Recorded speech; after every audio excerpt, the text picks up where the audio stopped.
Vimos.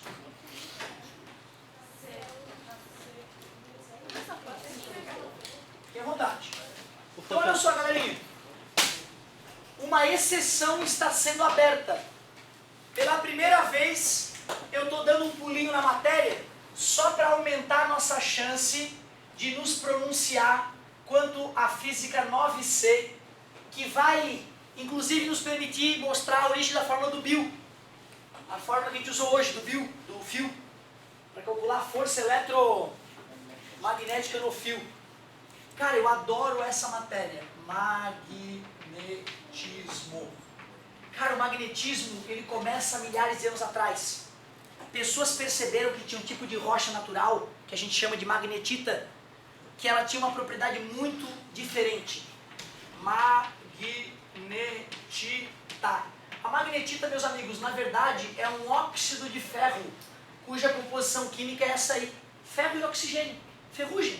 Uma ferrugem especial. Imagina, cara, quando a gente começou a perceber que pegava tipo de terra, esquentava, ela virava uma outra coisa, tu batia nela, e ela era maleável e resistente, quando a gente percebeu que aquecendo minério transformava em metal, cara, a gente começou a buscar cada vez minerais diferentes para fazer ligas diferentes. Foi assim que a gente saiu, né? Foi evoluindo na idade do bronze, para a idade de não sei o quê, para a idade de não sei o quê. As pirâmides foram construídas com ferramenta de cobre. Diz que tem exército de 20 mil homens afiando as ferramentas. Exército de 20 mil homens só para afiar as ferramentas. Para dar conta dos caras cavar a pedra, tirar aqueles blocos de pedra maluco lá. Não foram os alienígenas, infelizmente. Meus queridos, tu imagina um sujeito que quer investigar minérios diferentes. Um dia ele pega lá a picareta dele e vê lá, pô, que rocha diferente essa, nunca vi. Dá umas picaretadas e percebe que essa rocha safadinha gruda na picareta dele. Fica grudada na picareta, ele puxa a picareta, a rocha vem junto. Ué, nunca me aconteceu isso. Solta a rocha, ela gruda na picareta. Que rocha maluca é essa, cara? Ele deve ter levado uma amostra pra galera ver. O pessoal começou a investigar essa rocha e percebeu que ela tinha propriedades assustadoras. Primeiro, ela era amante de metal. E amante no francês é amant, que é portuguesando, imã. Imã, então, vem da palavra amante no francês, porque a rocha gostava de metais. Imã. Os chineses já falavam de uma tal de Pedra do Sul, que eles usavam para navegar. Uma pedra que sabia onde é que era o polo sul do planeta. Um objeto inanimado que tu pendurava por um barbante, ela oscilava um pouco, e um lado apontava para o polo sul do planeta, obviamente o outro para o polo norte. Como pode uma rocha inanimada saber onde é que é o polo do planeta? Os astrônomos demoraram milênios para poder calcular qual era o ponto de rotação do planeta Terra. Claro, né, que guiado pela estrela polar do norte, a única estrela que aparece parada no céu, certo? Dá para perceber, né, que as coisas estão girando em volta dela. Mas na Terra saber para onde é que aponta esse polo não era tão fácil, a não ser que tu estivesse mirando a estrela polar do norte. E a rocha sabia. A rocha não dava para enganar ela, ela apontava, lá é o norte. Não importa o quanto tu mexesse nessa rocha. Outra coisa muito estranha. Primeiro, né, tá aqui o planeta Terra. Eixo de rotação, polo norte e polo sul, só por motivos históricos, né? A rocha, quando pendurada na superfície da Terra, um lado dela apontava para o Polo Norte, outro para o Polo Sul. O lado que aponta para o Polo Norte eu chamo Polo Norte. O lado que aponta para o Polo Sul eu vou chamar de Polo Sul. Se eu pego essa rochinha, penduro várias delas e anoto N, Norte e Sul, e vou brincar com duas delas, ocorre algo muito legal. Se tu tenta aproximar o Polo Norte de duas delas, elas se atraem ou se repelem? Se repelem. Se tu tenta aproximar dois Polos Sul, se repele, mas se tu aproxima um polo norte de um polo sul, podemos continuar com aquela velha frase, os opostos, os iguais. Isso era chamada de lei de Dufay na eletrostática, né? Agora é a lei de Dufay, lei de Dufay aplicada ao magnetismo.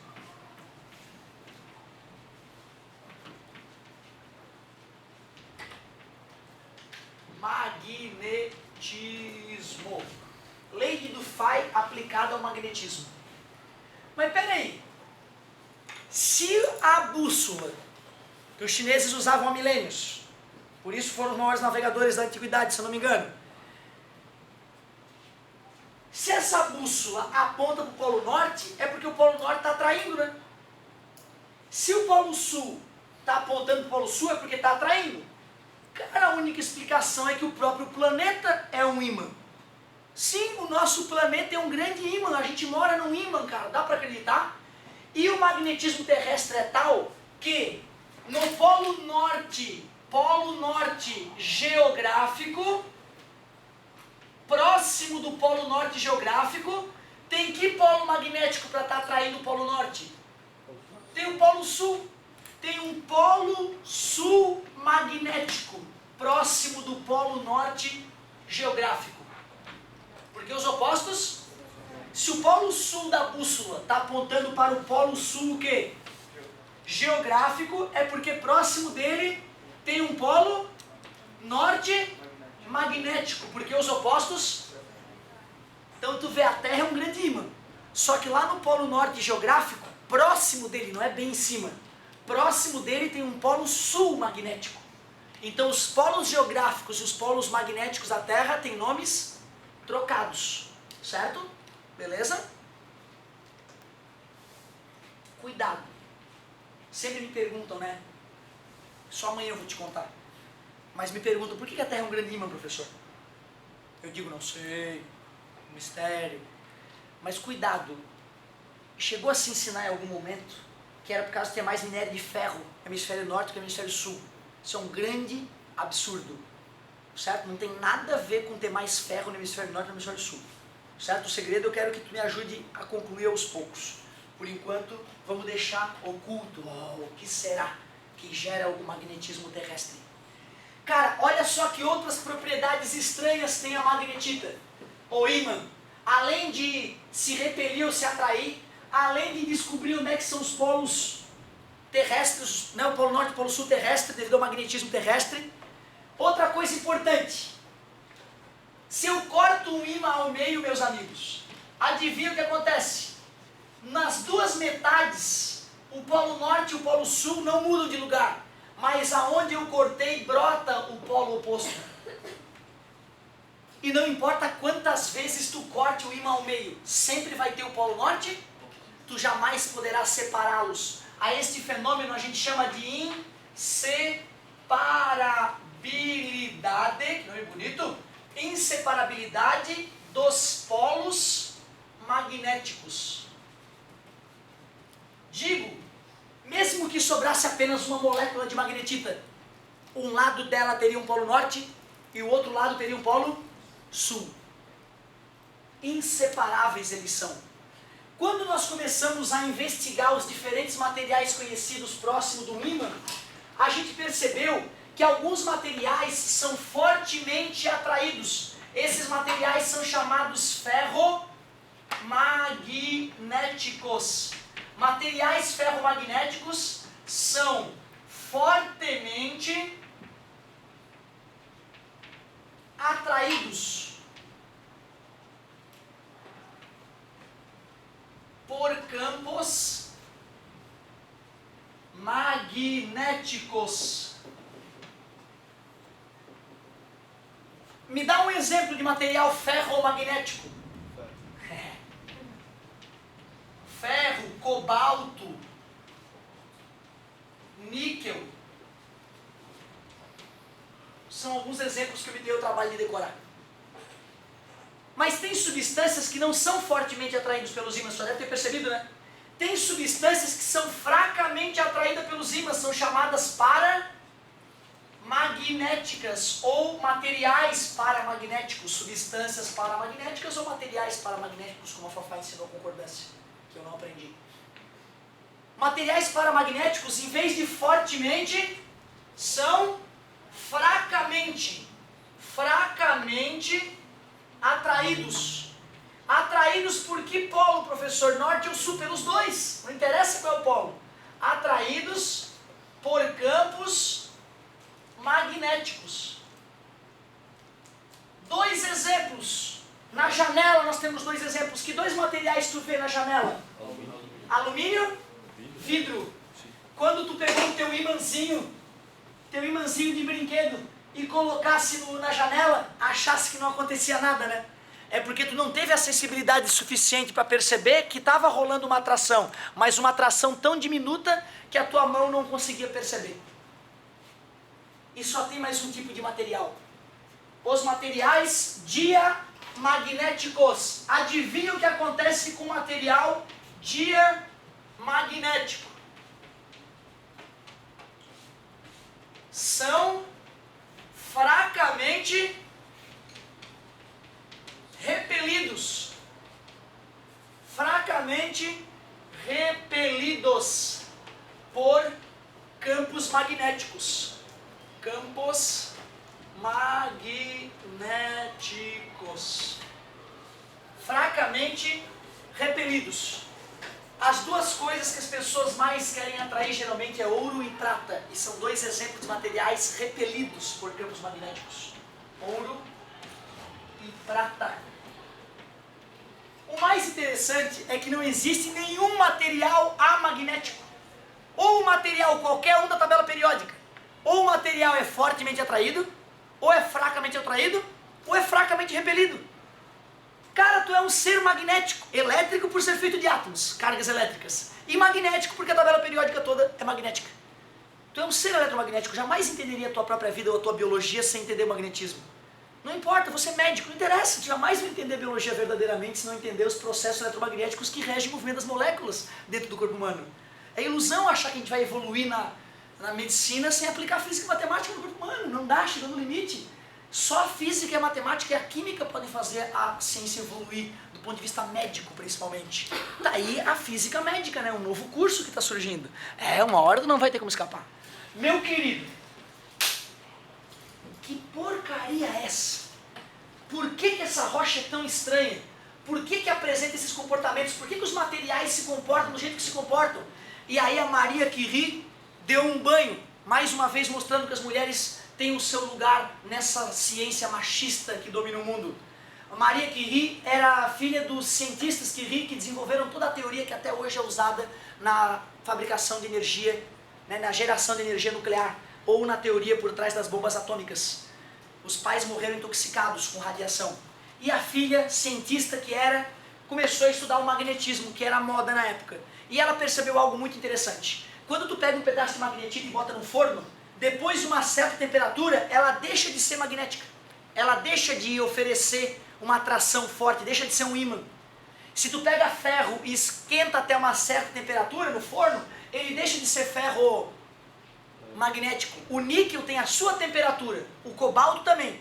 Todos os materiais têm uma temperatura específica para aquele material, acima da qual as propriedades magnéticas sofrem alterações. A essa temperatura a gente chama de ponto Curie.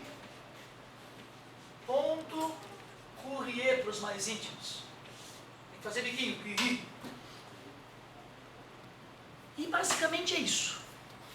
Para melhorar o nosso conhecimento básico de magnetismo, só se a gente der ouvidos ao Weber. Weber é um cara que até hoje não é muito bem visto no meio acadêmico mais formal, porque ele tinha uma teoria, ele inventou uma teoria do magnetismo bem revolucionária e diferente das teorias vigentes. E o Weber veio com uma explicação de Weber. A explicação de Weber para esses fenômenos que nós acabamos de ver era bem simples. Eu entendo por que essas coisas estão acontecendo. Então fala, Weber. É por causa dos ímãs elementares. São os ímãs elementares que faz isso acontecer. Na verdade, tudo está cheio de pequenos ímãs. Tudo está cheio de pequenos ímãs. O que acontece é que no ímã permanente, esses pequenos ímãs já estão todos alinhados. Já que as moléculas estão todas alinhadas, norte tudo apontando para um lado e sul tudo apontando para o outro, esses campos magnéticos se somam e o ímã fica poderoso e forte. Pô, legal, Weber, a tua ideia. Porque essa ideia explica por que não dá para separar, né? Porque na verdade nesse grande ímã tem vários pequenos ímãs. Tem vários pequenos ímãs espalhados por toda a parte. Por isso que quando eu corto o ímã ao meio, continua tendo ímãs de um lado e do outro. Por isso eu continuo com o polo norte e polo sul.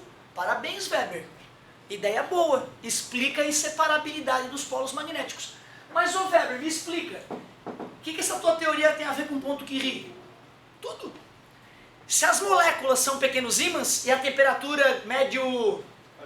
Aumentando a temperatura, aumenta o grau de agitação, as bússolazinhas, os imãzinhos ficam tudo maluco, cada um aponta para um lado, e o magnetismo, que antes estava somando os campos magnéticos, agora um ímã aponta para um lado, outro para o outro, e esses ímãs elementares, em vez de se ajudar, se atrapalham e o magnetismo se esvai.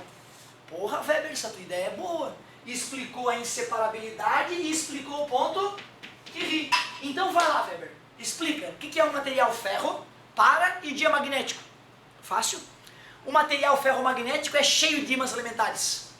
E quando eu aproximo um ímã permanente externamente, esses ímãs elementares giram dentro do material, se alinhando opostamente ao ímã externo. E os opostos se atraem. O material paramagnético é a mesma coisa, só que tem menos ímãs elementares. Como tem menos ímãs elementares, a atração é menor. Tá bom, Weber. E o diamagnético? O diamagnético tem poucos ímãs elementares, assim como o material paramagnético. E esses ímãs elementares se alinham na mesma posição do ímã externo. E os iguais se repelem. Então tu vê, a ideia dele não estava assim bem resolvida, mas explicava um monte de coisa que antes dele ninguém explicava. Para melhorar, só se eu te mostrar o formato do campo magnético. A galerinha da Feira de Ciência fez muitas experiências que mostravam o formato do campo magnético. Mas antes de eu te mostrar esses desenhozinhos do formato do campo magnético, eu te fazer um último comentário.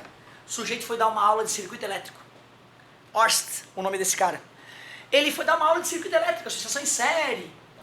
Corrente é a mesma, somos resistores, paralelo. A corrente se divide, potencial é o mesmo. A soma dos inversos dos resistores, a aulinha clássica ali, só que era experimental, né, na faculdade, fazendo experimentozinho. E estava com uma bússola incomodando no bolso. Naquele dia ele pegou a bússola e colocou do lado do circuito elétrico. Estou te comentando o experimento de Horst, ou Oersted, para os mais íntimos. Quando ele botou a bússola, ela tem que apontar para onde?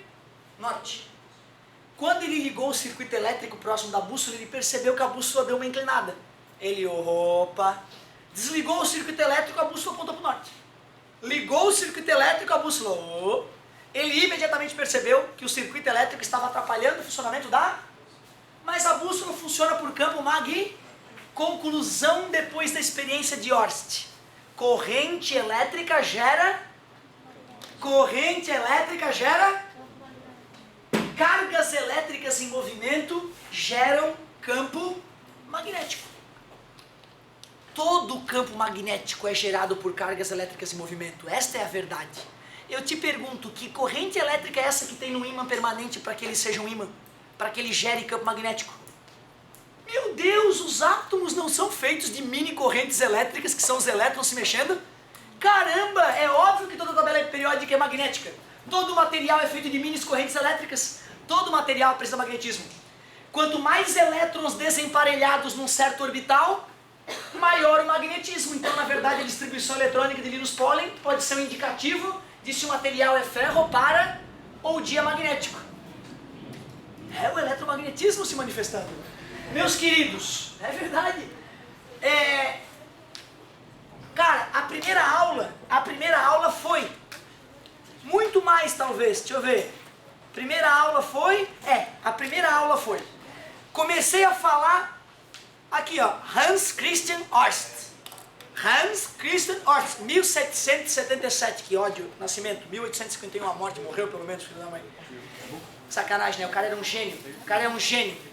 E aí, meus queridos, na aula que vem, além de te mostrar o formato do campo magnético, nós vamos aprender a calcular o campo magnético gerado por corrente elétrica, que aí já é um trabalho de Faraday e companhia limitada. Muito obrigado pela paciência e pela atenção. Tarefa mínima dessa aula, páginas 4 e 5. Olha a página 6. Ah, não, desculpa. Não olha.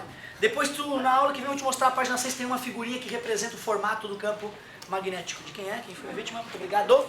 Galera, vocês foram guerreiros de me aguentar nessa palestra toda aí. Jezebel.